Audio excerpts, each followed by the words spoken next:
ആകാശം ആരുടേതുമല്ല, എന്നാൽ ചിറകുകൾ നിങ്ങൾക്കുള്ളതാണ്. പറക്കാൻ ആരുടെയും അനുമതി ആവശ്യം. കവിതയെ ചൊല്ലുവാണോ? അല്ല, പറഞ്ഞത് നമ്മുടെ തിരുവനന്തപുരത്തിന്റെ MP ശശി തരൂരാണ്. എന്താണ് സാർ ശശി തരൂർ ഇങ്ങനെ പറയാൻ കാരണം? ഈ വാക്കുകൾ ശരിക്കും ഒരു രാഷ്ട്രീയ അനുഭവം മാത്രമല്ല, മറിച്ച് ഒരു സാഹിത്യ അനുഭവം കൂടിയുണ്ട്. അനുഭൂതിയാണ്, ഒരു ധ്വനിസാന്ദ്രമായിട്ടുള്ള വാക്കുകൾ. അപ്പോൾ അദ്ദേഹത്തിലെ ഒരു എഴുത്തുകാരൻ, ലേഖകൻ മാത്രമല്ല ഉള്ളത്, രാഷ്ട്രീയകാരൻ മാത്രമല്ല ഉള്ളത്, അതിനൊപ്പം ഒരു സാഹിത്യകാരൻ, സർഗാത്മകമായിട്ട് ഭാഷയെ ഉപയോഗിക്കാൻ മനോഹരമായിട്ട് എഴുതുന്ന ആളാണ്. നയതന്ത്രത്തിൽ മാത്രമല്ല, സർഗാത്മകമായിട്ടുള്ള സംവാദങ്ങളിലും വളരെ ശക്തേയമായിട്ടുള്ള ഒരു സാന്നിധ്യമാണ് അദ്ദേഹം എന്ന് വിളിച്ചറിയിക്കുന്ന വാക്കുകൾ. ഒരു സാഹിത്യകാരന് രാഷ്ട്രീയം പറയാൻ പറ്റും, പക്ഷേ ഒരു രാഷ്ട്രീയക്കാരന് സാഹിത്യം പറയുക എന്ന് പറയുന്നത് നമ്മൾ അപൂർവമായിട്ട് മാത്രം കാണുന്ന ഒന്നാണ്. അതുപോലെ മനോഹരമായിട്ടുള്ള വാക്കുകളാണ്. ഇത് വലിയൊരു സംഭാവനയാണ്. ഈ സംവാദത്തിൽ ആര് ജയിച്ചാലും ഇല്ലെങ്കിലും അത് നമ്മുടെ രാഷ്ട്രീയത്തെ സംബന്ധിച്ചിടത്തോളം അത് വലിയൊരു സംഭാവന തന്നെയാണ്.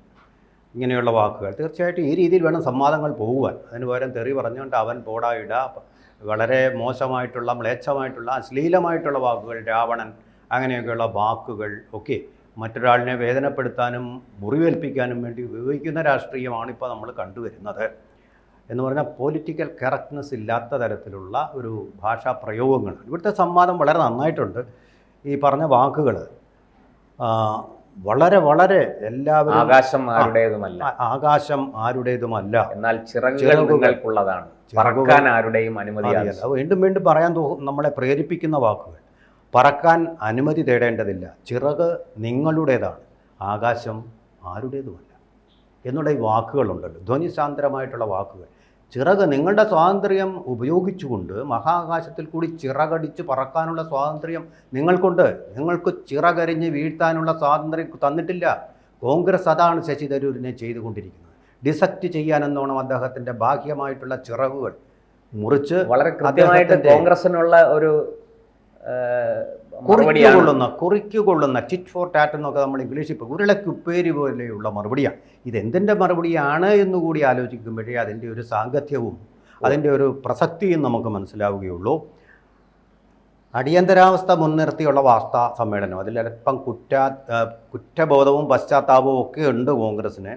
അത് വെച്ചുകൊണ്ട് അദ്ദേഹം പറഞ്ഞു എല്ലാവർക്കും രാജ്യമാണ് പ്രധാനം, മോദിയാണ് വലുത്, അത് കഴിഞ്ഞ് മാത്രമാണ് രാജ്യം. ഇത് ഖാർഗെ പറഞ്ഞത് നല്ല രീതിയിലൊരു സർക്കാസമാണത്. പിന്നെ മോദിയാണ് പ്രധാനം ശശി തരൂരിന് എന്നാണ് അദ്ദേഹം പറയുന്നത്. അപ്പം മറിച്ച് അപ്പം തന്നെ അതിൽ തന്നെ ഒരു ചോദ്യമുണ്ട്, നിങ്ങൾക്ക് രാജ്യത്തേക്കാൾ പ്രധാനം രാഹുൽ ഗാന്ധിയല്ലേ? ആ ചോദ്യം അതിൽ തന്നെ കിടക്കുന്നുണ്ട്. പക്ഷേ ആ തരംതാണ ചോദ്യത്തിലേക്കല്ല അദ്ദേഹം പോയത്, ഈ സർഗാത്മകമായിട്ടുള്ള ഒരു മറുപടിയിലേക്കാണ് ശശി തരൂർ പോയത്. ഖാർഗെക്കുള്ള മറുപടിയാണ് അപ്പോൾ തരൂർ നൽകിയത്. തീർച്ചയായിട്ടും കുറിക്കൊള്ളുന്ന മറുപടി കിട്ടാൻ സാധ്യതയില്ലാത്ത ഒരു മറുപടിയാണ്. അദ്ദേഹം സോഷ്യൽ മീഡിയയിലാണ് ഇത് പറഞ്ഞത്. തരൂര് അതെ, സോഷ്യൽ മീഡിയയിലായാലും ശരി, അദ്ദേഹത്തിന്റെ സോഷ്യൽ മീഡിയ ലോകമാകെ വ്യാപിക്കുന്നതാണ്. ഏത് പത്രങ്ങൾ, എല്ലാ പത്രങ്ങളും കൂടി കൂട്ടിച്ചേർത്താലും കിട്ടുന്ന അതിലും കൂടുതലായിട്ടുള്ള ഒരു മൈലേജ് അതിന് കിട്ടും എന്നുള്ള സംശയമില്ലാത്ത കാര്യമാണ്. അതുപോലെ തന്നെ അദ്ദേഹം ഖാർഗെ പറഞ്ഞ ഒരു വാക്കും കൂടെ നമ്മൾ ശ്രദ്ധിക്കണം. ഭാഷ കൊള്ളാവുന്നത് കൊണ്ടാണ് തരൂരിനെ പ്രവർത്തക സമിതിയിൽ ഉൾപ്പെടുത്തിയത്. തരൂരിൻ്റെ നല്ല ഇംഗ്ലീഷാണ്, പക്ഷേ എനിക്ക് ഇംഗ്ലീഷ് വായിക്കാൻ അത്ര അറിയില്ലെന്നുമാണ് ഖാർഗെയുടെ മറുപടി. അപ്പോൾ ഇനി എന്ത് ചെയ്യണം? അദ്ദേഹത്തിന് കന്നഡയെ അറിയാൻ പറ്റുന്നുള്ളൂ. അപ്പോൾ ശശി തരൂർ ചെയ്യേണ്ടത്, അദ്ദേഹത്തിന് 14 ഭാഷ ആൾറെഡി അറിയാം, കന്നഡ ചൊവ്വേനെന്ന് പഠിച്ച് ഈ വാക്കുകൾ കന്നഡ ഭാഷയിൽ തന്നെ ഖാർഗെ പഠിപ്പിക്കേണ്ട ഗതികേടാണ് ഇപ്പോൾ വരുന്നത്. ഒരു കോൺഗ്രസിൻ്റെ പ്രസിഡൻ്റാണ് ഇരുന്ന് പറയുന്നത് തനിക്ക് കന്നഡ മാത്രമേ അറിയൂ, ഇംഗ്ലീഷ് അറിയില്ലെന്ന്. കോൺഗ്രസിൻ്റെ അലൻ ഒക്ടേവിയൻ ഹ്യൂം സ്ഥാപിച്ച കോൺഗ്രസിൻ്റെ തലപ്പത്തിരിക്കുന്ന പ്രസിഡന്റ് പറയുകയാണ്. എന്ത് ഭാഷ ഇത്? രാഹുലിൻ്റെ ഭാഷ മാത്രമേ ഇദ്ദേഹത്തിന് മനസ്സിലാവൂ. എന്ത് ഗതികേടാണ് ഒരു കോൺഗ്രസ് പ്രസിഡന്റിൻ്റെ. ഈ കോൺഗ്രസ് എന്ന് പറയുന്ന 700 കോടിയിൽ പരം രൂപ ഇലക്ട്രൽ ബോണ്ട് വരി കിട്ടിയ പാർട്ടിക്ക് കാർഗിലിനെ ഇംഗ്ലീഷ് പഠിപ്പിക്കാൻ, അല്ലെങ്കിൽ തരൂർ പറഞ്ഞ വാക്കുകളൊന്ന് പരിഭാഷപ്പെടുത്തി കൊടുക്കാൻ ഒരു പരിഭാഷകനെ ഏർപ്പെടുത്താൻ വേണ്ടിയുള്ള വരുമാനമില്ലെന്ന് വരുമോ? കോൺഗ്രസിൻ്റെ പരമോന്നത, ആ പാർട്ടിയുടെ പരമോന്നത സ്ഥാനത്തിരിക്കുന്ന ഒരാൾക്ക് ശശി തരൂരിൻ്റെ വാക്കുകൾ വിവർത്തനം ചെയ്തു കൊടുക്കാൻ പറ്റില്ല. സാർ, അങ്ങ് വരുമാനത്തിന്റെ കാര്യം പറഞ്ഞപ്പോൾ ഖാർഗെ കോൺഗ്രസിലേക്ക് വരുമ്പോൾ അദ്ദേഹം തന്നെ പറഞ്ഞിട്ടുണ്ട്, എനിക്ക് ഒരു ജോഡി ഖദർ വസ്ത്രം മാത്രമേ ഉണ്ടായിരുന്നുള്ളൂ. ഇന്ന് ആ ഖാർഗെയുടെ സ്വത്ത് എന്ന് പറയുന്നത് സഹസ്ര കോടീശ്വരനാണ് അദ്ദേഹം. അപ്പോൾ വരുമാനമില്ലാത്ത ആളല്ല ഖാർഗെ. കോൺഗ്രസിന്റെ കാര്യം മാത്രമല്ല, ഖാർഗെയുടെ കാര്യവും കൂടി നമ്മൾ നോക്കണമല്ലോ. അല്ല, കോൺഗ്രസിൻ്റെ തലപ്പത്ത് ആളുകൾ ഇരിക്കുമ്പോൾ എന്തെല്ലാം സംവിധാനങ്ങളാണ് ചെയ്തു കൊടുത്തിരുന്നത്. വിദേശത്ത് പോയി ചികിത്സ നടത്താൻ വേണ്ടിയിട്ടുള്ള വിദേശ യാത്രകൾ പോയിട്ട്, വിദേശത്ത് ഗേൾ ഫ്രണ്ടുമായിട്ട് കറങ്ങാൻ വേണ്ടിയൊക്കെയുള്ള വിദേശ സർവകലാശാലകളിൽ പോയി പഠിക്കാനുള്ള സംവിധാനങ്ങൾ, എന്ത് സംവിധാനമായിരുന്നു അവർക്കില്ലാതിരുന്നത്? എല്ലാ സംവിധാനങ്ങളും, എത്ര കോടി രൂപയുടെ പണമാണ് അവർ കോൺഗ്രസ് പ്രസിഡന്റ് എന്നുള്ള നിലയിൽ സോണിയാഗാന്ധിയും മറ്റും വിനിയോഗിച്ചിട്ടുള്ളത്. സൂപ്പർ പ്രൈം മിനിസ്റ്റർ ആയിരുന്നില്ലേ, നാഷണൽ ഇൻ്റഗ്രേഷൻ കൗൺസിലിൻ്റെ ചെയർമാനായിരുന്നുകൊണ്ട് വാഴുകയായിരുന്നില്ലേ? അങ്ങനെ ഭരിച്ച, പ്രതാപത്തോടു കൂടി നമ്മുടെ നാടിനെ ഭരിച്ച ഒരു കോൺഗ്രസ് പാർട്ടിയുടെ തലപ്പത്തിരിക്കുന്ന ആൾ ഇംഗ്ലീഷ് അറിയില്ലെന്ന് പറയുന്നത് എന്തൊരു ന്യായമാണ് അദ്ദേഹം? ഇംഗ്ലീഷ് ഭാഷ ശരിയായിട്ട് സ്പോക്കൺ ഇംഗ്ലീഷ് പഠിക്കാൻ വേണ്ടിയിട്ടൊരു 3 മാസത്തിൽ കൂടുതലുള്ള ഒരു കോഴ്സിൽ പോകേണ്ട ആവശ്യമേ ഉള്ളൂ. അദ്ദേഹത്തിന് ആ കോഴ്സിൽ വിട്ട് അവധിയും കൊടുത്ത് ഡ്യൂട്ടി ലീവും കൊടുത്ത കോഴ്സിൽ വിട്ടുകൂടായിരുന്നു. ഇംഗ്ലീഷ് ഭാഷ എന്ന് പറയുന്ന ലിംഗ്വ ഫ്രാങ്ക അറിയാത്ത ഒരു കോൺഗ്രസ് പ്രസിഡന്റ് എന്ന് പറയുന്നത് എന്തൊരു അപമാനമാണത്. അദ്ദേഹത്തിന് അല്ലെങ്കിൽ ട്രാൻസ്ലേറ്റ് ചെയ്യാനുള്ള ആൾക്കാരെ കൊടുക്കണം. പക്ഷേ ഇത് സാർ, ഇത് അതൊന്നും അല്ലല്ലോ, വെറും രാഷ്ട്രീയമല്ലേ, വെറും വൃത്തികെട്ട രാഹുലിനേക്കാൾ അദ്ദേഹത്തിന് നല്ലപോലെ ഇംഗ്ലീഷ് അറിയാവുന്നതിൻ്റെ കുശുമ്പോ, അങ്ങനെ പറയുമ്പോൾ അസൂയ. ഈ സംവിധാനം ഇല്ലാഞ്ഞിട്ടല്ല, ഇത് ചോദിച്ചാൽ കിട്ടാഞ്ഞില്ല, പറഞ്ഞു കൊടുക്കാൻ ആളിൽ. ഇദ്ദേഹത്തിൻ്റെ മതിയല്ലോ, അനുചര വൃന്ദമുണ്ടല്ലോ. അതോ ഇനി ഇദ്ദേഹത്തിനെ ഒതുക്കി ഒരു കുശിനിക്കാരനായിട്ട് വെച്ചിരിക്കുകയാണോ കോൺഗ്രസ് എന്നുള്ളത് എനിക്കറിയില്ല, അത് അവരുടെ ആഭ്യന്തര കാര്യമാണ്. എന്തായാലും ഒരു കോൺഗ്രസ് പ്രസിഡന്റ് ഞാൻ ഈ പറഞ്ഞ കാര്യങ്ങളെല്ലാം അർഹിക്കുന്നുണ്ട്. പക്ഷെ അർഹിക്കുന്നില്ലെങ്കിൽ അദ്ദേഹത്തിന് അത് നേടാൻ പോലും കഴിവില്ലെന്നുള്ളതാണ് അതിൻ്റെ അർത്ഥം. ചോദിച്ചു വാങ്ങാനുള്ള കഴിവില്ല എന്നുള്ളതാണ്. താനൊരു പൊട്ടനാണെന്നാണ് അദ്ദേഹം പറയുന്നത്. അതിൻ്റെ അർത്ഥം അതാണ്. ജഗജീവൻ റാവു ഉണ്ടായിരുന്നല്ലോ, ഇതിനേക്കാൾ വലിയ ദളിത് നേതാവ്. ഒരിക്കലും അദ്ദേഹം പറഞ്ഞിട്ടില്ല എനിക്ക് ഇംഗ്ലീഷ് അറിയാൻ വയ്യ എന്ന് പറഞ്ഞിട്ടില്ലല്ലോ. ഇംഗ്ലീഷ് സംസാരിക്കുന്നവരോട് ആ ഭാഷ സംസാരിക്കാൻ വേണ്ടിയുള്ള സഹായികളെ കൊണ്ടുപോകും. അതുപോലെ മോദി പോകുമ്പോൾ ഇപ്പോൾ ക്രൊയേഷ്യയിൽ പോയി, അവിടുത്തെ ഭാഷ അറിയാമോ മോദിക്ക്? അങ്ങനെയാണ് സംസാരിക്കും, പരിഭാഷകൻ കൂടെ ഉണ്ടാവും.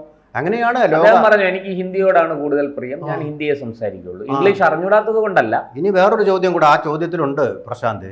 എനിക്ക് നല്ല ഇംഗ്ലീഷാണെന്ന് ഇംഗ്ലീഷ് അറിയാത്ത ഒരാൾക്ക് എങ്ങനെ സർട്ടിഫിക്കറ്റ് കൊടുക്കാൻ പറ്റും?